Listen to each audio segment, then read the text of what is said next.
Hi, this is Misha, moving right along in our look at Klingon ships, specifically kind of the subcategory of bird of prey. We're not looking at this one, we're looking at this one. Yay. I like it. I liked it when it appeared in the show, because that's about when the show is really starting to find its feet and get decent into Season 2.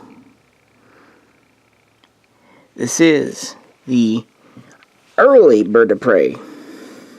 Chronologically speaking, the original, as seen in the final episode of Season 2 of Enterprise, The Expanse. This is the ancestor of this ship here. Now, I want to mention, I'm not going to go into it much, because we got our bird of prey. We've done a couple of episodes already on this. There are generally two types of bird of prey. The Burrell Scout, which is 70-80 meters, and the Cavort Destroyer Cruiser, which is 150 meters. Basically, it means that the people over that did Star Trek couldn't make out the size for the bird of prey. The Burrell Scout had a crew of 12. We know this because we can count in Star Trek 3. And the Cavort had a crew of around 36 to 40, again based on when we've seen it in Next Generation and DS9. So with that in mind, this early bird of prey is more akin to the ancestor of the Cavort, because we're at 145 meters approximately. We really don't know the crew because we never saw inside this. But based on its size and the fact that the D5 is only about 50 meters longer and has a crew of well over 100, we can safely assume this has a good sized crew of, a few dozen. Now, the bird of prey we know is a cloaked ship. It was the first Klingon ship we saw that was designed for use with a cloak. It had one photon launcher and two heavy disruptors. It's kind of a fast tack, kind of uncloak and unload. The early bird of prey did not have a cloak. This is well before Klingons had cloaks. Klingons got cloaks in the late 23rd century, very clearly after the time period of Captain Kirk, at least in the original series. Only a silly person would think they would have cloaks in the 2250s. I don't know who I'm talking about, though. Do you? We see this ship in 2153 or 2152 in Enterprise. It was obviously not the newest, most cutting-edge ship, because Commander Duras was given control of this after his demotion. So, I'm not going to say it was a bad command, but it was somewhere probably between the Raptor and the D5. Still a reasonably good ship, and it is armed to the teeth. It's pretty safe to assume it still had a photonic torpedo launcher, because it has the little slit in its beak for it. But what you mostly see are guns. Guns. Lots of guns. You've got the traditional two, one mounted on each wingtip. Now what's interesting, one is actually intentionally larger than the other. One is a heavy disruptor,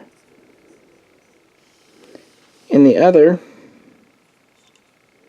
is a standard disruptor.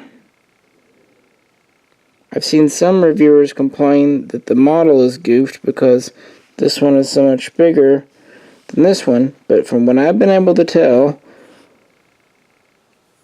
reading up on it, this was intentional and based on the CGI model used, which makes sense. It's good to have a little bit of flexibility, and since this on the right hand side it would be turning into something, why not have that one for heavy use, have this one for more of a strafing, anti-personnel use. So we've got those disruptors. But then we have more. We have one on each side of the head. We've got a pair of turret disruptors on the belly. I don't think I can show you. Maybe I can see it. There's a turret with disruptors on the belly.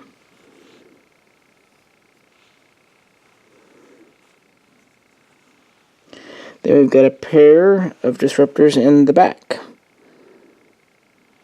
So we have one heavy disruptor. We have 5 standard disruptors, including the other wingman. So 4, 2, and 2 up here. And then we have 2 light turreted disruptors on the belly, which will probably mostly use for either point defense or ground assault. Because this thing does seem to be capable of atmospheric flight. It is said that the wings are adjustable, can have 2 positions. But looking at the model here, they look pretty dang fixed. I mean, obviously the model doesn't adjust, but even looking, there's not like a seam for it like there would be on the bird of prey that we know. Like you can see the hinge on this here. And of course we've seen it move on screen, so that always helps. This looks pretty dang fixed. These grills here, maybe like the ones we find on the Vorcha. Because if you look at the seams here, they just don't look adjustable. If they are, they're not highly adjustable. Anyway, moving on, we have the kind of rigging that's become iconic for Enterprise era Klingon ships. I'm happy to say that they kept that lineage going. The head is very bulbous, showing a lot of command is probably up there. But then again, you get back here, it's a little slimmer. The wings are shorter.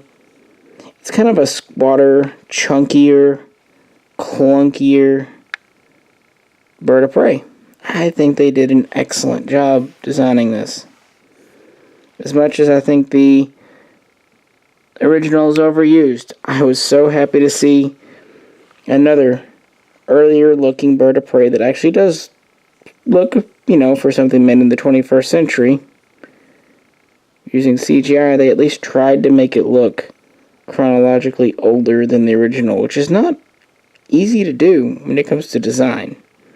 It really isn't. So kudos to them for trying, and mostly succeeding. And speaking of, Eaglemoss did a bang-up job with this model.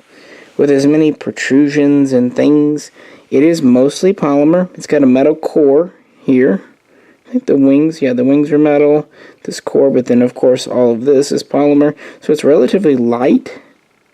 It's lighter than the original bird of prey. But yet it's actually pretty sturdy feeling. A lot of the Enterprise ships, because of how they were designed, end up being less metal, more polymer. It's just because that's what they need to make them look right. So yeah, Duros's 22nd century bird of prey. In